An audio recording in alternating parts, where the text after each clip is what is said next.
ताकि सब सुरक्षित रहे, परमेश्वर के साया तले रहें। रोमियो के पत्र का अध्ययन हम कर रहे हैं, मनन कर रहे हैं। तो ज्यादा अध्ययन के रूप में नहीं, मेरे तरीका ज्यादातर मनन के रूप में है। और प्रार्थना मेरी है कि ये जो वचन हम सुन रहे हैं, मनन कर रहे हैं, कुछ दिलों में कार्य करे, परिवर्तन लाए। तो आज फिर से हम रोम पहला अध्याय के 1 से पढ़ना प्रारंभ करूंगा। 7 तक पढ़ने के इरादा है मेरे, पर देखते हैं। पौलुस की ओर से, जो यीशु मसीह का दास है और प्रेरित होने के लिए बुलाया गया और परमेश्वर के उस समाचार के लिए अलग किया गया है, जिसकी उसने पहले ही से अपने भविष्यद्वक्ताओं के द्वारा पवित्र शास्त्र में अपने पुत्र और हमारे प्रभु यीशु मसीह के विषय में प्रतिज्ञा की थी, जो शरीर के भाव से तो दाऊद के वंश से उत्पन्न हुआ और पवित्रता की आत्मा के भाव से मरे हुओं में से जी उठने के कारण सामर्थ्य के साथ परमेश्वर का पुत्र ठहरा है, जिसके द्वारा हमें अनुग्रह और प्रेरिताई मिली है। उसके नाम के कारण सब जातियों के लोग विश्वास करके उसकी माने, जिनमें से तुम भी यीशु मसीह के होने के लिए बुलाए गए हो।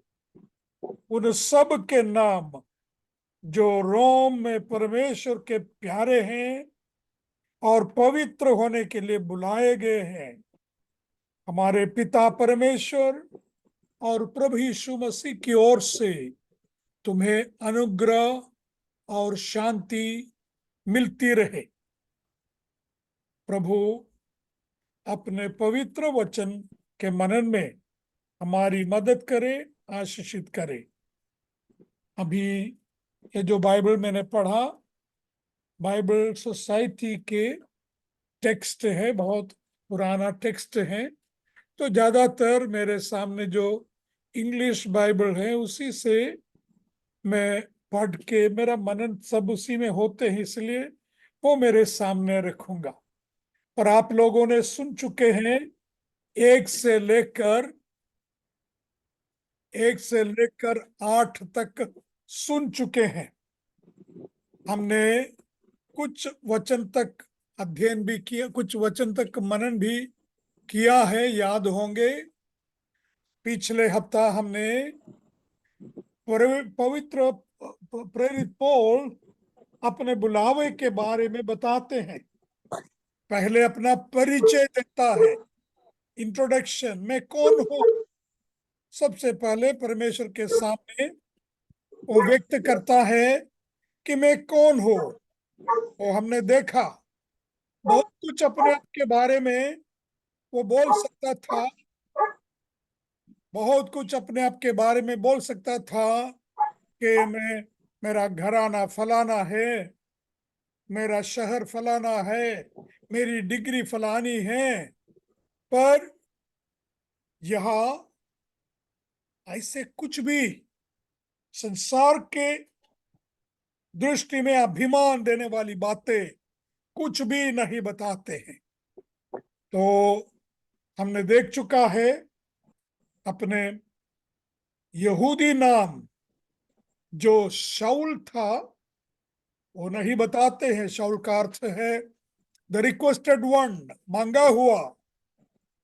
पर अपना जो ग्रीक नाम रख रहा, लोगों के सामने प्रकट करता है। ग्रीक नाम है पाउल, पौलोस। और पौलोस का अर्थ मैंने बताया, छोटू ऐसा, यानी मैं कुछ भी नहीं हूं, परमेश्वर की दृष्टि में मैं कुछ भी नहीं हूं, ये स्पष्ट कर रहा है। मीटिंग फिर दूसरा वो बता रहा है कि I am a servant of Christ Jesus.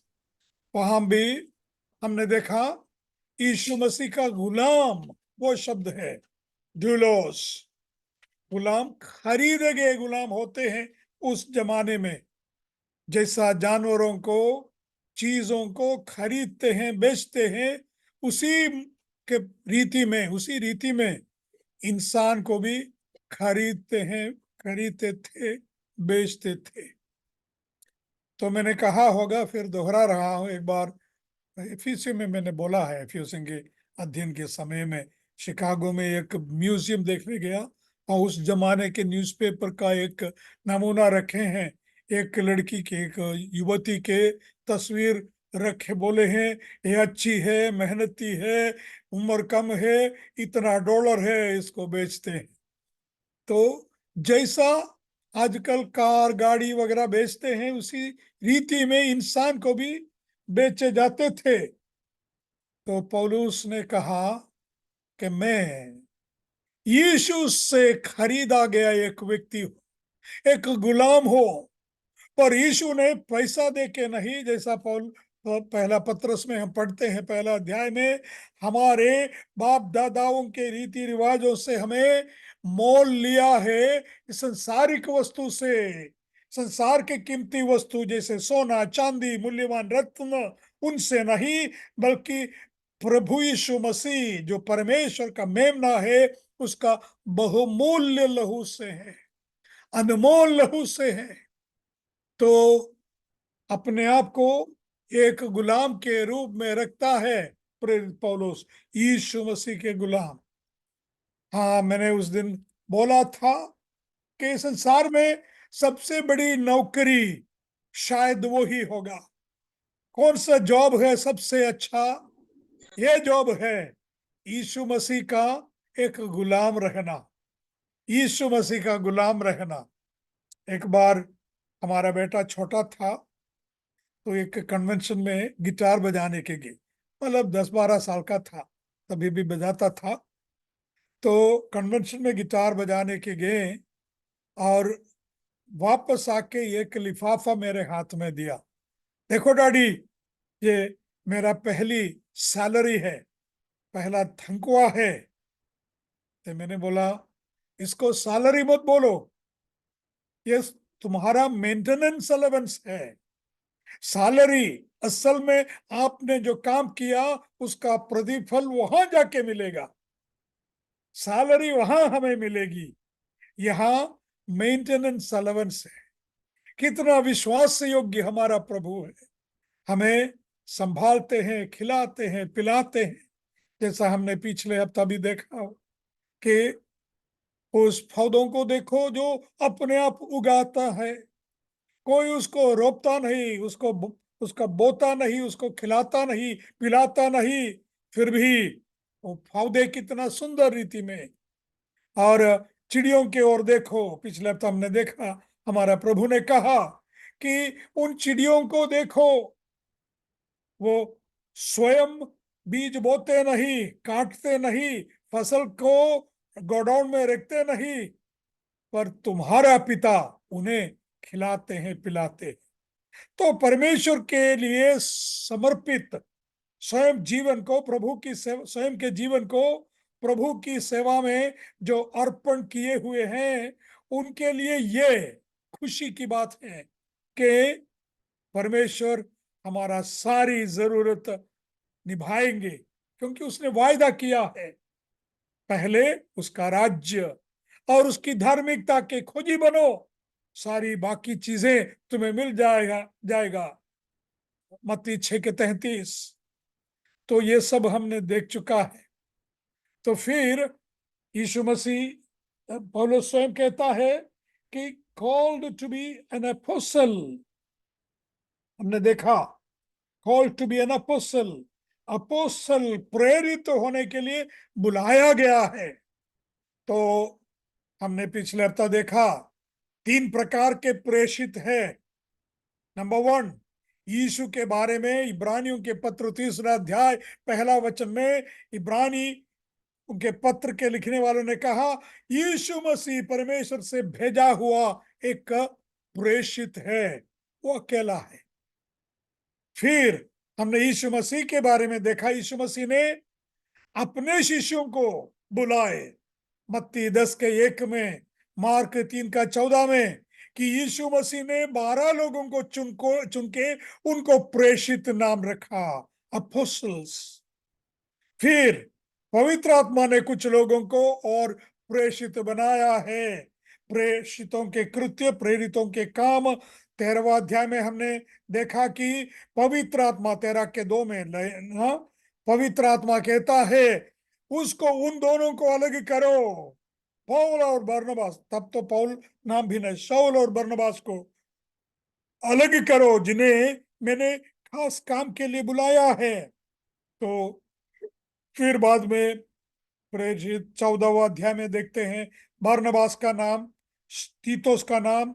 फिर रोम 16 में देखते हैं अंद्रोनिकस, जूनिया, ऐसे कुछ लोगों को प्रेषित नाम दिया गया है। तो मैंने कहा था आज भी हम प्रेषित नाम नहीं लेते हैं, क्योंकि केवल 12 लोगों को चुना है और फिर बाद में एक यहूदा इस्करियोता गायब हो गया, मतलब नष्ट हो गया। उसकी जगह में वो जगह रिप्लेस करने के लिए, भरने के लिए किनको चुनना है? पतरस ने बोला ऐसे व्यक्तियों को चुनना है कि जिसने यीशु मसीह के बपतिस्मा से लेकर पुनरुत्थान तक के यीशु मसीह का गवाह है। तो वहां हमें मालूम है जस्टिस को, मथियास को फिर चिट्ठी डाल के चुना है, तो इतना हमें मालूम है। तो फिर हमने पिछले हफ्ता देखा, मैं दोहरा रहा हूं, पिछले हफ्ता देखा कि हर एक के लिए बुलावा है। To be a Christian is to be a missionary. हम सबों को परमेश्वर ने भेजा है, भिन्न भिन्न जगह में, भिन्न भिन्न तरह की सेवा देकर। कोई अपने घर में अपने बच्चों को संभालने वाली बहन होगी, पर अपने घर के अंदर ही उनकी बड़ी सेवा है।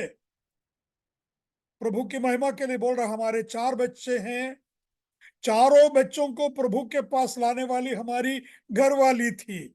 क्योंकि मैं तो अक्सर इधर उधर बाहर घूमते रहा, पर अपने घरगुती प्रार्थना में, घर के अंदर के फैमिली प्रेयर के संदर्भ में चारों बच्चों को प्रभु में इसने लाई, एक के बाद एक के बाद एक के बाद आपकी आंटी ने लाई है।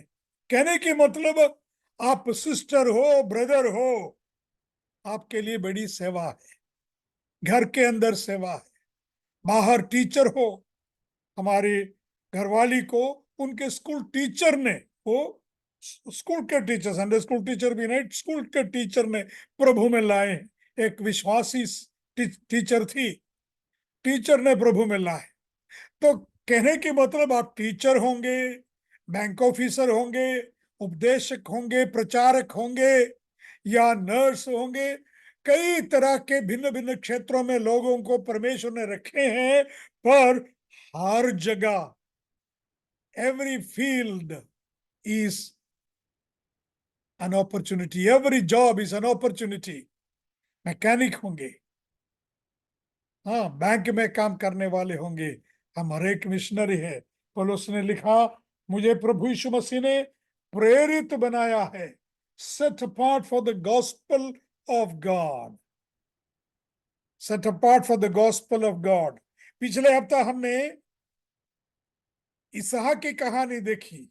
इसहाक ने कुआं खोदे, पहले जगह में कुआं खोदे, वहां के लोग झगड़ा करने लगे, तो कुएं को नाम रखा एशेक, एशेक यानी झगड़ा। फिर ये उत्पत्ति 26वां अध्याय में है। फिर आगे जाके और थोड़ी दूर में जाके और कुआं खोदा, वहां के लोग भी झगड़ा करने आए, विरोध करने लगे, तो उसने कुएं के नाम सितना रखा। सितना मतलब द्वेष, घृणा। फिर तीसरा कुआं खोदा, वहां कोई घृणा नहीं, कोई प्रॉब्लम नहीं, इसलिए उस कुएं का नाम रहबोत दिया है। मतलब है अनेक स्थान, बहुत जगह। तो ये हमारे लिए एक रीत है प्रभु की सेवा करने के लिए। मैंने उसके बारे में भी बोला था। इसहाक अपने भेड़ बकरियों को पानी पिलाने के लिए कुएं खोदे। हमारे लिए परमेश्वर ने जो ड्यूटी दी है, जैसा यूहन्ना 4 अध्याय में देखते हैं, शमरूनी स्त्री आई वहां पानी भरने के लिए, तो यीशु ने,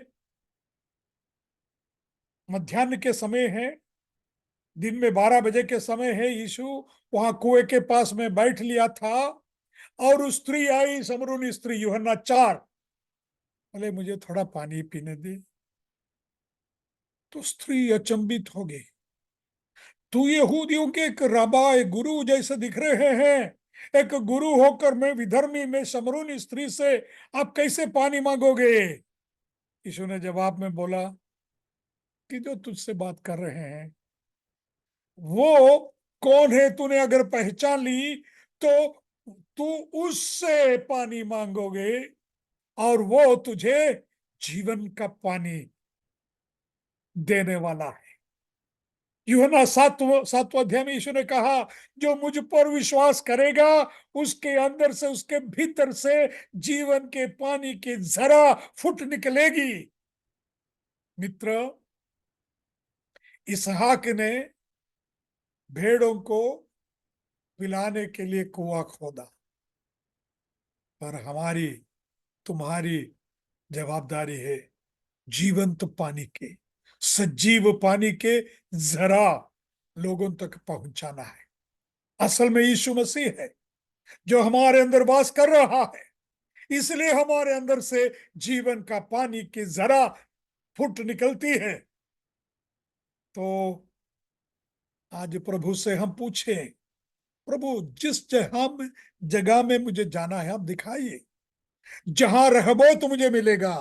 मतलब बहुत जगह प्रभु की सेवा के लिए, आशीषित सेवा करने के लिए जगह जहां मिलेगा वहां मुझे भेजिए। फिर पिछले हफ्ता हमने ये भी देखा कि he was separated, he was separated, set apart, अलग किया गया है, अलग किया हुआ है। वो भी हम वो प्रेरित 13वां अध्याय के दूसरा वचन से उसको जोड़कर सोच सकते हैं। पवित्र आत्मा ने कहा बरनबास और शाऊल को अलग करो, मैंने अलग किया है एक सेवा के लिए। तो कलीसिया के अंदर 5 लोग थे, शिक्षा शिक्षक के रूप में, उपदेशक के रूप में 5 लोग थे। पांचों का नाम वहां दिया है प्रेरित 13वां अध्याय में, पढ़ने के वक्त नहीं है।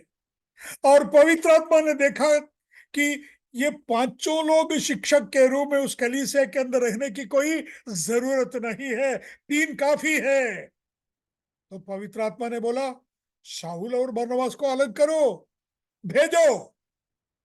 कलीसिया का 2 कार्य है, हमेशा याद रखिए, कलीसिया का 2 कार्य है, हर विश्वासी का भी 2 कार्य है, वर्शिप, विटनेस, आराधना, गवाही, आराधना, गवाही।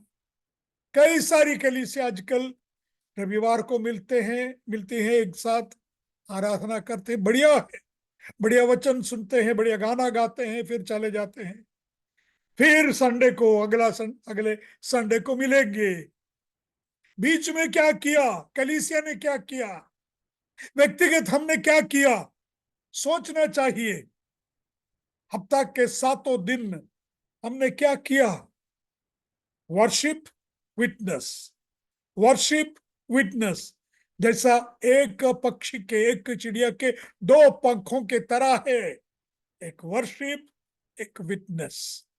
इसलिए अंत्योक्या कलीसिया में परमेश्वर का आत्मा ने उनको सुझाव, उनको दिखाया कि तुम देखो इधर 3 लोग हैं कलीसिया के अंदर लीडिंग करने के लिए, कलीसिया को सिखाने के लिए। 2 को भेजो, बाहर भेजो, तुम्हारी जवाबदारी। ये कोई कलीसिया के अंदर से बाहर सेवा के लिए जाते हैं, याद रखना वो आपकी कलीसिया के हिस्सा है, सेवक के रूप में बाहर गए होंगे। उदाहरणार्थ हम केरल से इधर आए, केरल के जो कलीसिया है उस कलीसिया का हम एक हिस्सा है। कलीसिया हमारे लिए प्रार्थना करना चाहिए, करती है, और केवल प्रार्थना करनी चाहिए इतना नहीं, हमारी जरूरतों को निभानी चाहिए।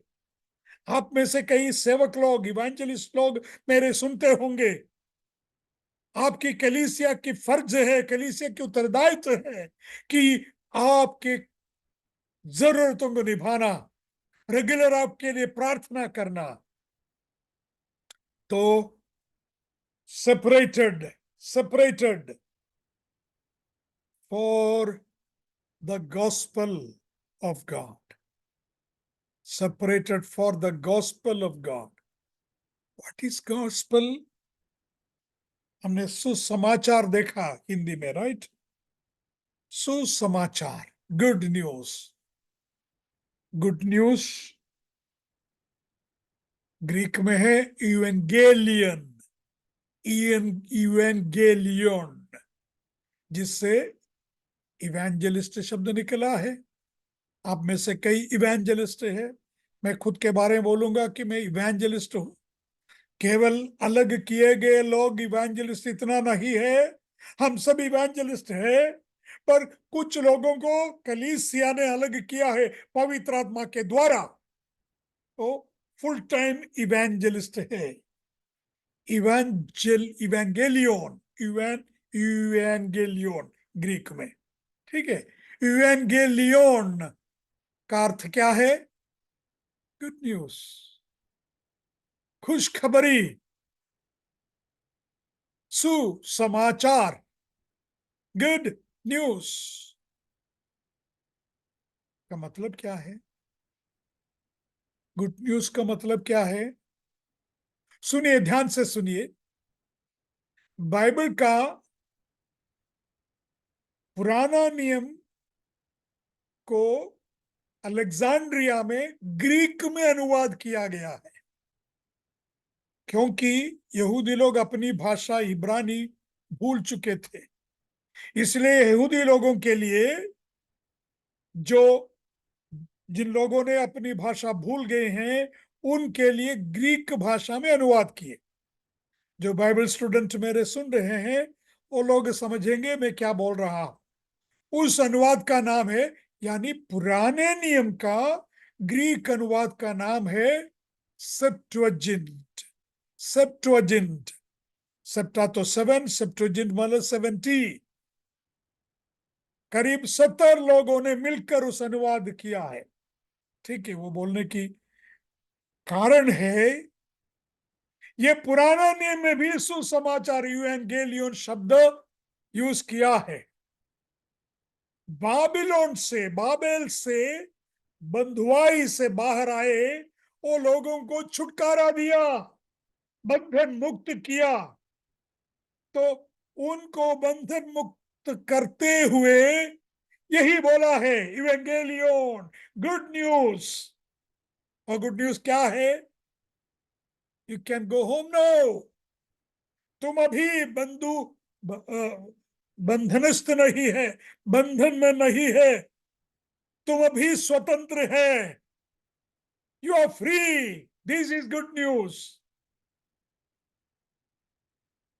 मित्र, परमेश्वर ने आज नया करार में हमें गुड न्यूज देता है, सुसमाचार देता है। क्या है आज हमारे सुसमाचार?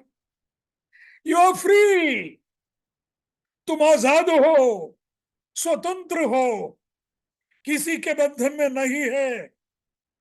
जैसा गलाती के पत्र में हम पढ़ते हैं, गलातियों की पत्र में हम पढ़ते हैं, गलाती 5 के 1 वचन में दिया है, it is for freedom Christ has made you free, stay on in that freedom, do not get back to the entanglement of law.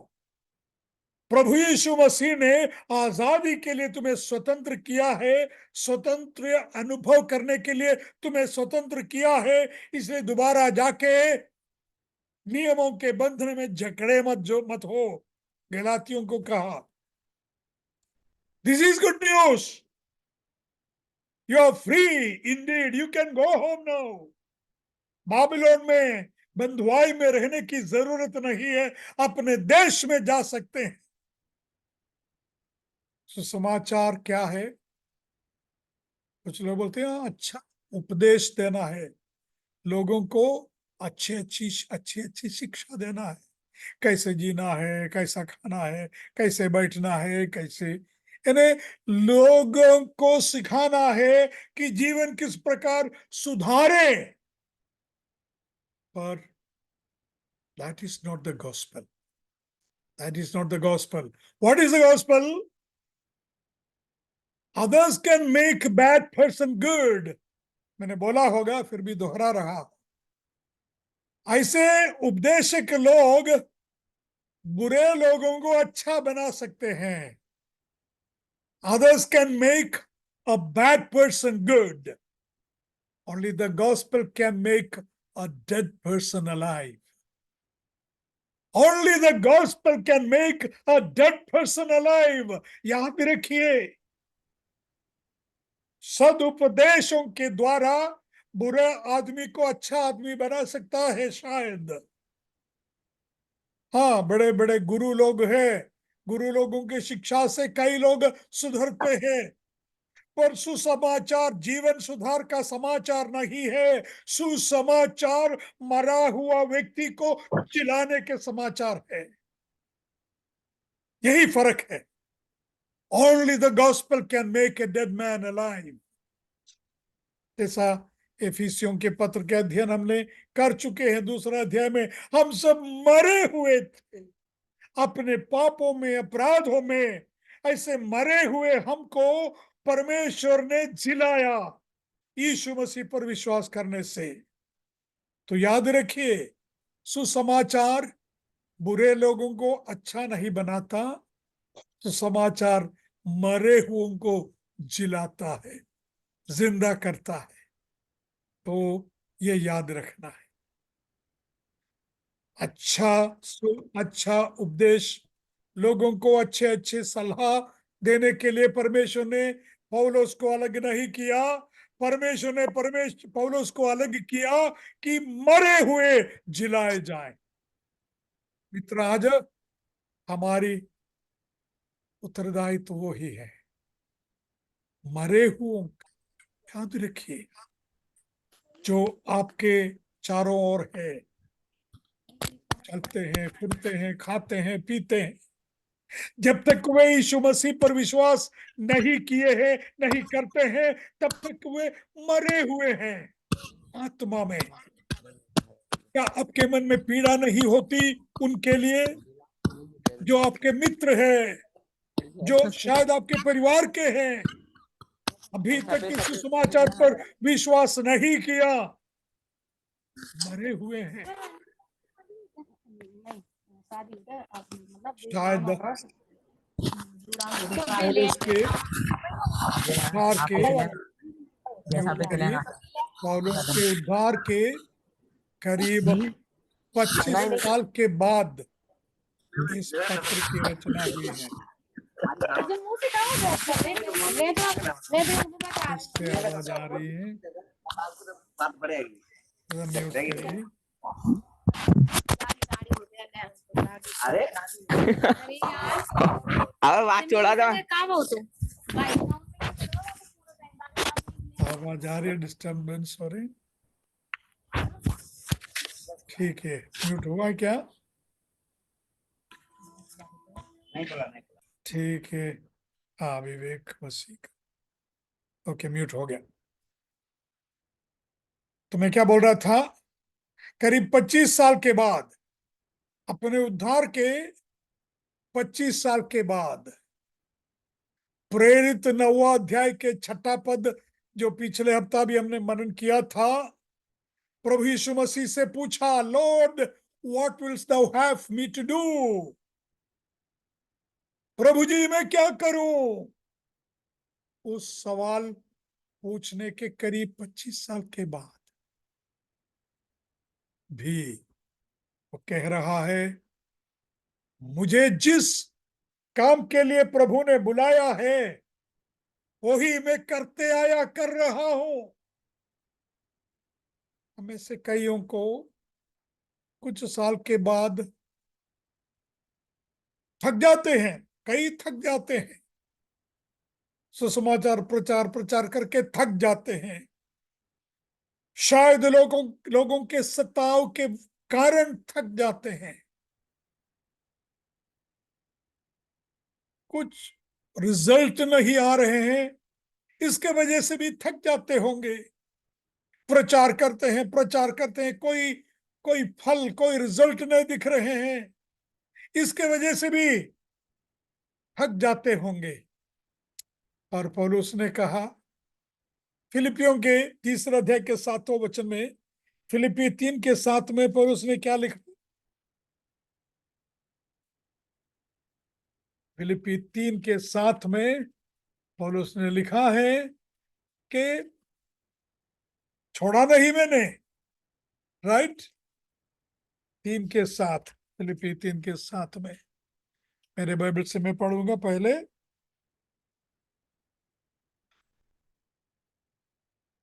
But whatever was my profit, I now consider loss for the sake of Christ.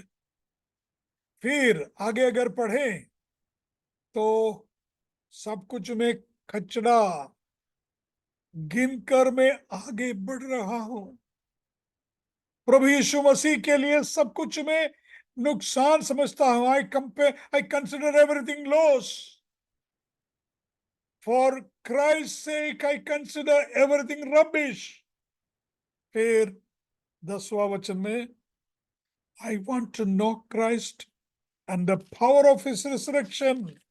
मैं आगे बढ़ रहा हूं, आगे बढ़ रहा हूं, becoming like him in his death, and so somehow to attain the resurrection from the dead. जो मेरे पीछे हैं उसको भूलकर मैं आगे बढ़ रहा हूं।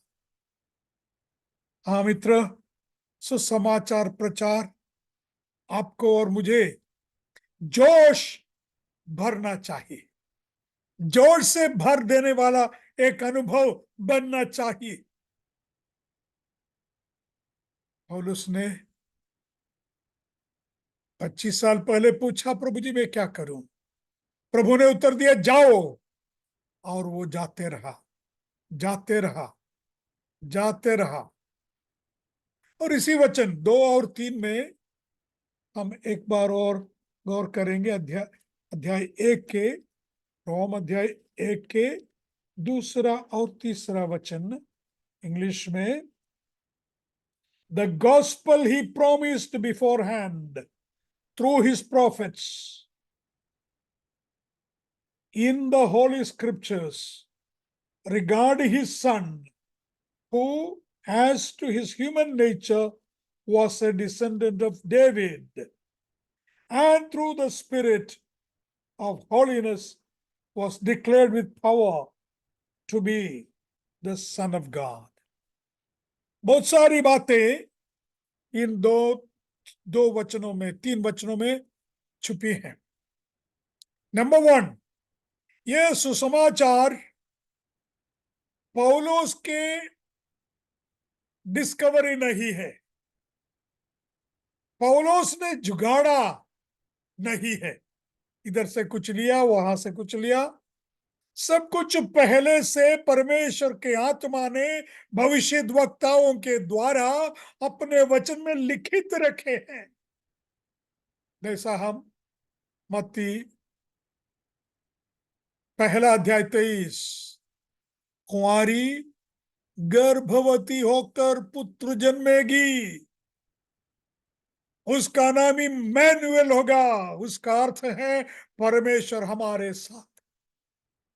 यीशु मसीह आने के करीब 700 साल पहले लिख के रखा है, 750 BC लिख के रखा है, एक कुंवारी गर्भवती होगी। पढ़ने वालों को अजीब लगा होगा, ये ऐसे कैसे हो सकता है? मरिया को जब स्वर्गदूत ने भविष्यवाणी की तू गर्भवती होने वाली है। तो मरिया ने भी अचंभित होकर पूछने लगे, ये ऐसे कैसे है? मैं कुंवारी हूं, मेरी शादी भी नहीं हुई है। सब कुछ पहले से लिख के रखा है। किस प्रकार का जन्म, किस प्रकार के जीवन, किस प्रकार के किस प्रकार के जीवन चरित्र, किस प्रकार के, है ना, यरूशलेम में प्रवेश करने, गधे के ऊपर प्रवेश करना, वो भी लिख के रखा है। किस प्रकार की मृत्यु लिख के रखा है। So nothing is new, nothing was false makeup और the making up of any one of this apostles. परमेश्वर के कोई भी दास के जरिए से बनाई गई कहानी नहीं है। परमेश्वर के पवित्र शास्त्र में लिखित है, उल्लिखित है सैकड़ों वर्ष पहले। हाँ, एदन के बगीचे में जाइए, वहां क्या होता है।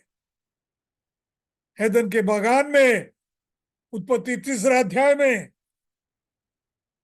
हम ये सब जानने वाले लोग हैं, फिर भी मैं दोहरा रहा हूं आपको ध्यान में लाने के लिए, स्मरण दिलाने के लिए। उत्पत्ति 3 अध्याय, 3 अध्याय में स्त्री को श्राप देता है, आदम को, पुरुष को श्राप देता है, और सांप को, जिसने आदम और हवा का फंसाया, उसको श्राप देता है।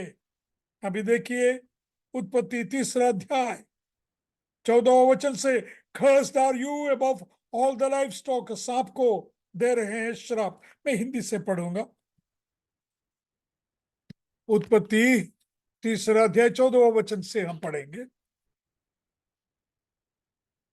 3 के 14।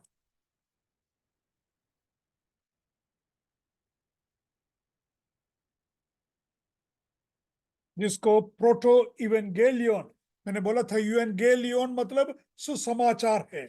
बाइबल पंडितों के लेखों में इसको प्रोटो यानी सबसे पहला सुसमाचार लिखा है। 14, 3 के 14। तब यहोवा परमेश्वर ने सर्प से कहा, तूने जो ये किया है, इसलिए तू सब घरेलू पशुओं और सब वनेले बनेले पशुओं से अधिक शापित है।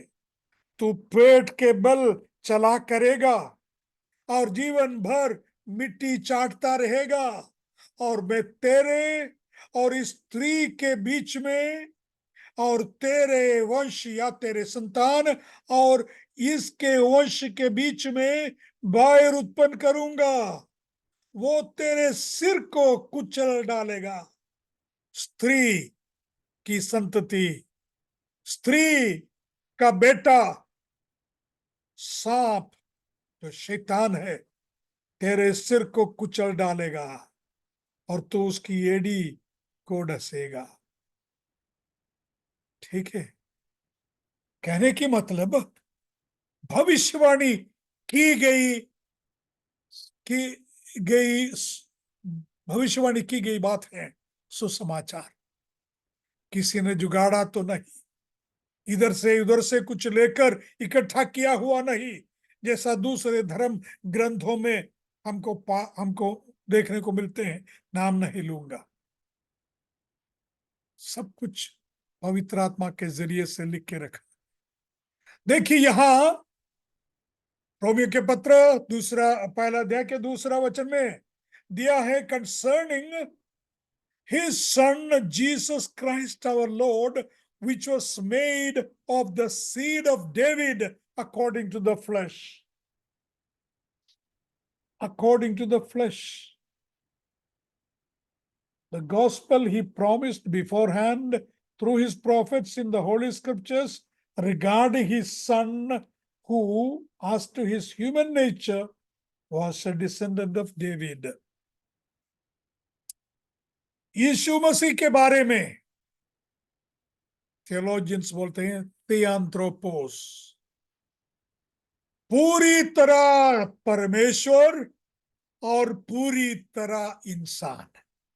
100% पूरी तरह परमेश्वर है, पूरी तरह इंसान भी है। अजीब बात है, हमारी सामान्य बुद्धि से समझना मुश्किल की बात है। किस प्रकार एक व्यक्ति पूरी तरह इंसान और पूरी तरह परमेश्वर हो सकता है। इसलिए यहां दिया है, शारीरिक दृष्टि से देखें तो वो का दावीद की संतान है, दावीद का बेटा है। जैसा मत्ती पहला अध्याय पहला वचन शुरू कर होते हैं, अब्राहम का पुत्र दावीद का पुत्र यीशु मसीह की वंशावली। क्योंकि दावीद को वायदा किया था, तेरा सिंहासन, तेरा सिंहासन में हमेशा हमेशा के लिए बैठने के लिए तेरा ही एक पुत्र, तेरा ही एक बेटा आएगा। उसका सिंहासन सनातन है, हमेशा के लिए है।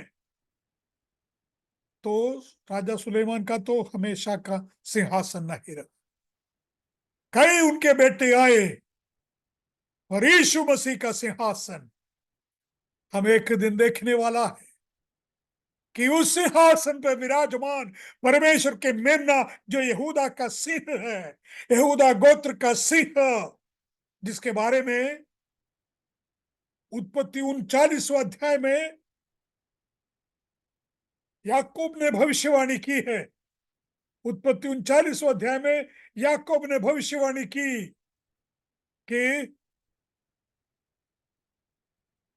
49 बोला मैंने, या 49 उत्पत्ति 49 में याकूब भविष्यवाणी करते हुए अपने बेटों को, 8वां वचन, Judah, your brothers will praise you, your hand will be on the neck of your enemies, you are, your father's sons will bow down to you, you are a lion's cub, O Judah. Like a lion crouches and lies down, like a lioness who dares to rouse him. और आखिरी में 10वां पद, the scepter will not depart from Judah, nor the ruler's staff from between his feet, until he comes to whom it belongs, and the obedience of the nations is his. पढ़ने लायक पद है, पढ़ने लायक पद है। पवित्र आत्मा से भरकर याकूब ने कैसी भविष्यवाणी की, प्रभु यीशु मसीह के आने के कितने हजारों साल पहले, करीब 2000 साल पहले, यीशु मसीह के आने के करीब 2000 साल पहले क्या भविष्यवाणी है। पढ़ेंगे हिंदी में यहां 8वां पद से, ये यहूदा, तेरे भाई तेरा धन्यवाद करेंगे। तेरा हाथ तेरे शत्रुओं की गर्दन पर पड़ेगा, तेरे पिता के पुत्र तुझे दंडवत करेंगे। यहूदा सिंह का डामरू है, हे मेरे पुत्र, तू अहेर करके गुफा में गया है। वो सिंह, वो सिंहनी की नाई दबकर बैठ गया, फिर कौन उसको छेड़ेगा जब तक कि शीलो न आए, भेजा हुआ न आए। शीलो मतलब भेजा हुआ। जब तक कि शीलो न आए, तब तक न तो यहूदा से राजदंड छुटेगा, न उसके वंश से व्यवस्था देने वाला अलग अलग होगा, और राज्य के लोग उसके अधीन हो जाए। मित्र, प्रिय भाई बहन, यहूदा का सिंह, यहूदा गोत्र का सिंह लोगों को, जाति जाति के लोगों को अपने ओर खींच रहे हैं, अपने ओर आकर्षित कर रहे हैं। एक दिन उस यहूदा का सिंह सिंहासन पर बैठा हुआ एक मेमने की तरह, हाँ, वध किया गया मेमने की तरह हम पाएंगे उसको, हम देखेंगे उसको।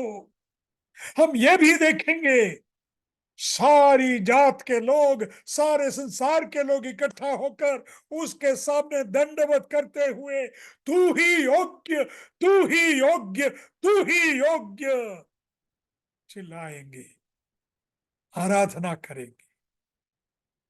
तो पौलुस ने यहां लिखा है, according to the flesh he was made the seed of David. दावीद की संतति, दावीद को वायदा किया। शमूएल भविष्यवक्ता ने कहा, जिस वायदा यहूदा को दिया है वो वायदा तुझ में पूरा होने वाला है। राजदंड तुझसे दूर नहीं होगा, कभी दूर नहीं होगा। और हमें मालूम है राजा दावीद मर गया, पर उस प्रभु यीशु मसीह के बारे में भविष्यवाणी है वो।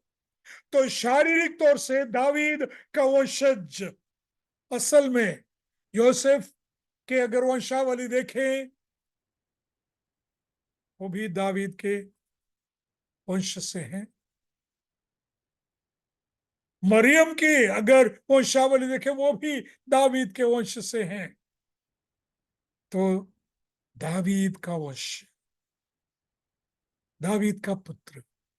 याद है, कई लोग, अंधे लोग, बीमार लोग यीशु आते हुए देखकर चिल्लाते हैं, यीशु दावीद का पुत्रा मुझ पर दया कर।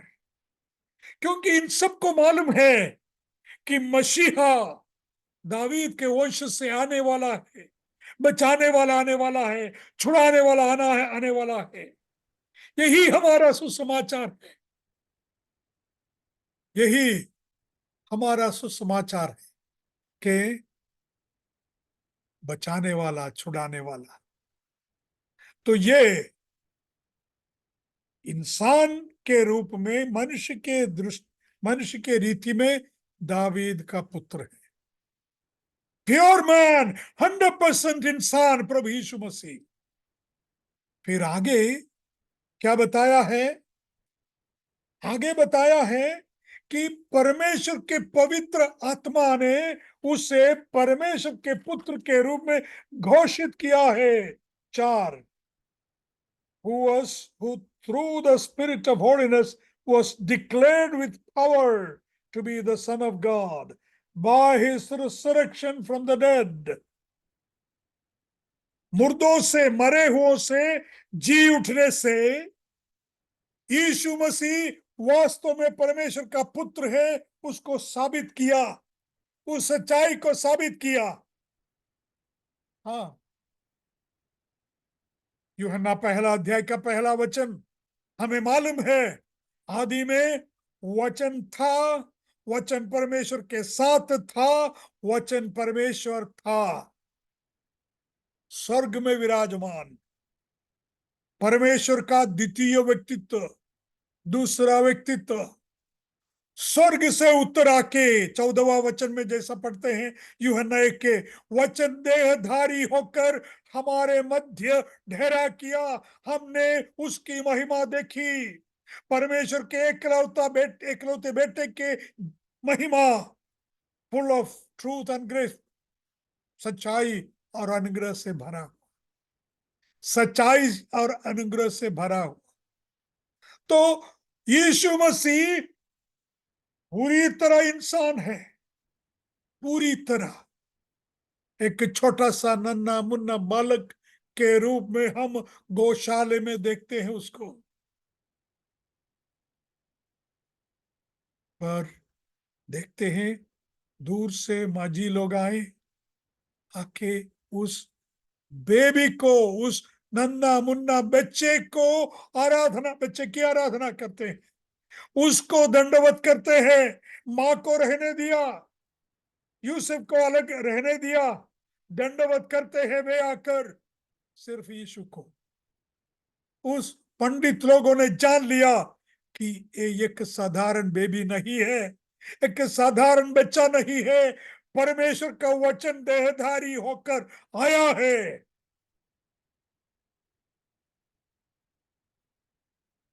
तो यीशु मसीह मरे हुओं से जी उठने, पवित्र आत्मा बताया, पवित्र आत्मा सबूत करके दिया कि देखो ये परमेश्वर का पुत्र है। It's risen Lord Jesus Christ. पौलुस ने देखा उस यीशु मसीह को, मरे हुओं से जी उठा हुआ यीशु मसीह को।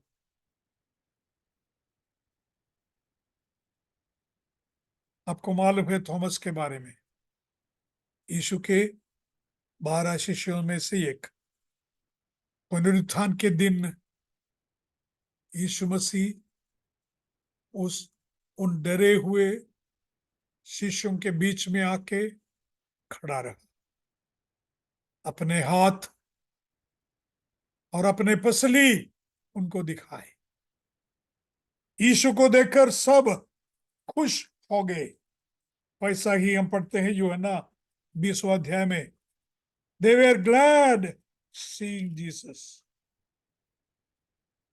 यीशु ने कहा था उनको, पीस बी टू यू, तुम्हें शांति हो। पर उस दिन थोमा उनके बीच में नहीं था। तो थॉमस ने कहा, जब दूसरे शिष्यों ने कहा कि देखो अपना गुरु आ गया, जी उठा, वास्तव में वो जिंदा है, तो थॉमस ने कहा मैं नहीं मानूंगा, मैं विश्वास नहीं करूंगा जब तक मैं अपनी उंगली उसके छेदे हुए हाथ में नहीं डालूं, जब तक उसकी पसली में मेरी उंगली नहीं डालूं, मैं उसको छू के देखूं, तब तक मैं विश्वास नहीं करूंगा। अगला रविवार शाम को यीशु मसीह आके खड़ा हुआ। यूहन्ना 20:26, शिष्यों के बीच में यीशु मसीह आके खड़ा हुआ। अ वीक लेटर, तब तोमा भी था, दरवाजा बंद। Jesus came and stood among them and said, peace be to you, तुम्हें शांति हो। Then he said to Thomas, your finger here, तेरी उंगली बढ़ा के देखो, मेरी पसली, वो जख्म देख लो, मेरी हथेली को देख लो, जख्मी हथेली को देख लो। अविश्वासी ना हो, विश्वासी बनो। मैंने कहा, my lord and my God, हे मेरा प्रभु, हे मेरे परमेश्वर। पूरी तरह इंसान, पूरी तरह परमेश्वर। इंसान के रूप में यीशु प्रभु है, मालिक है, और acknowledges his divinity, acknowledges his deity, वास्तव में वे परमेश्वर है। रोमियों के सलीब पर मरने वाला नसरेत का यीशु वो मसीहा है, परमेश्वर से भेजा हुआ है। पर वो केवल एक इंसान नहीं है, जिंदा हो गया, जी उठा, परमेश्वर है। पवित्र आत्मा ने उसको जिलाया। पवित्र आत्मा से जिलाए जाने से, चौथा वचन Rome 1 declared to be the son of God with power, परमेश्वर के पुत्र की घोषणा हुई है। यह वास्तव में परमेश्वर का पुत्र है। यीशु मसीह स्वर्गारोहण करते हुए शिष्यों ने वहां देखे खड़े पहाड़ के ऊपर, तो उनके सामने यीशु उठा लिया गया। यीशु ऊपर गौर करते हुए रहे शिष्य, मालूम नहीं उन्हें क्या करना है, मालूम नहीं क्या करना है। गुरुजी चला गया तो स्वर्गदूत ने आके उन्हें कहा, हे गलील के पुरुषों, गलील के मनुष्य, तुम क्यों ऊपर देखते रहते हो। जिस यीशु को तुमने देखा ऊपर जाते हुए, जैसा वो गया वैसा ही वो आएगा। वैसा ही, जैसा यीशु उठा लिया गया वैसा ही वो आएगा। मुझे समाप्त करना है, मुझे समाप्त करना है। शिष्य ऊपर नजर करते हुए रहा। 10वां वचन, प्रेरित पहला अध्याय के। They were looking intently up to heaven. Two men dressed in white. दो पुरुष सफेद कपड़े पहने हुए। इन दो पुरुषों को हमने देखा यीशु के कब्र के अंदर। यीशु के उस कब्र के अंदर हम दो पुरुषों को हमने देखे। और उसी दो पुरुष यहां खड़े हैं, यह कहते हुए, तुम क्यों ऊपर ताकते हुए हो। जो यीशु ऊपर चढ़ गया है वो दोबारा आएगा। मरे हुओं को और जो जीवित है उनको न्याय करने के लिए वो दोबारा आने वाला है। जीवित परमेश्वर है। पवित्र आत्मा ने उसको जिंदा किया। वो जिंदा करने से साबित कर दिया कि वो परमेश्वर स्वयं है। आज मुझे यही समाप्त करना है। वो पूरी तरह इंसान, he became man yet remains the son of God. पूरी तरह परमेश्वर ही वो इंसान बना ताकि हम उसके साथ वार्तालाप कर पाए, ताकि हम उसको अपना भाई समझ पाए। जैसे इब्रानियों के पत्र में लिखा है, इब्रानी 2 के 14 से आप पढ़े तो आपको मालूम पड़ेगा कि 14 से उसके पहले से पढ़ना है, इब्रानी 2 अध्याय के हमारे जैसे मांस रक्त के हुआ ताकि वो हमारा भाई बन जाए। परमेश्वर सहानुभूति करने वाला महायाजक होने के लिए हमारे दुख क्या है, हमारी दर्द क्या है, हमारे बोझ क्या है, हमारी समस्याएं क्या है, उसको अनुभव करने के लिए, स्वयं चखने के लिए, स्वयं अनुभव करने के लिए परमेश्वर इंसान बन के आया। तो आज वो हमारा बड़ा भाई है जिससे हम सब कुछ कह सकेंगे। सारे दुख, सारी वेदना, सारी समस्याओं को आज शाम को परमेश्वर प्रभु यीशु मसीह के सामने रख सकेंगे, क्योंकि वो सहानुभूति नहीं करने वाला नहीं है, हमारे समान हो गया है, कृपालु है, विश्वास योग्य है। वही हमारा प्रायश्चित बलि हो चुका। प्रभु की महिमा हो। हमारी परीक्षा में हमारी मदद करने के लिए वो तैयार है। मदद करने के लिए वो हमेशा हमेशा पाप छोड़ हर बातों में हमारे समान हो गया है। इसलिए मेरे प्रिय भाई, प्रिय बहन, आप किस प्रकार की मुसीबतों से आज गुजर रहे हैं, किस प्रकार के तकलीफों से गुजर रहे हैं, किस प्रकार के दुखों से वेदना से गुजर रहे हैं। यीशु मसीह के पास आए, प्रभु यीशु मसीह के पास आए। वो केवल परमेश्वर नहीं है, वो इंसान भी है। वेदना जिसने सह लिया, दुख जिसने झेल लिया, मौत जिसने अनुभव किया, वो आज हमारी सहानुभूति करने को तैयार उसके पास आए। वो हमारा महायाजक, एक अच्छा महायाजक, एक शाश्वत अनंत महायाजक, एक सनातन महायाजक परमेश्वर पिता के सामने आपके लिए, मेरे लिए मध्यस्थी कर रहा है। प्रभु की स्तुति हो।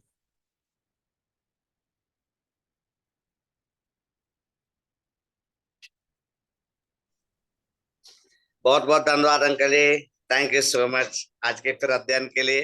इतना सुंदर, ऐसे लग रहा है अभी तो 1 घंटा हुए ही नहीं है, अभी तो थोड़ा सा समय हुआ है और अभी खत्म भी हो गया है। हमारा 1 घंटा पूरा हुआ और पता ही नहीं चला। और ऐसे बोर भी, मतलब इतना लिखते गए लेकिन पता ही नहीं चला, खत्म ही नहीं हो रहा इस प्रकार।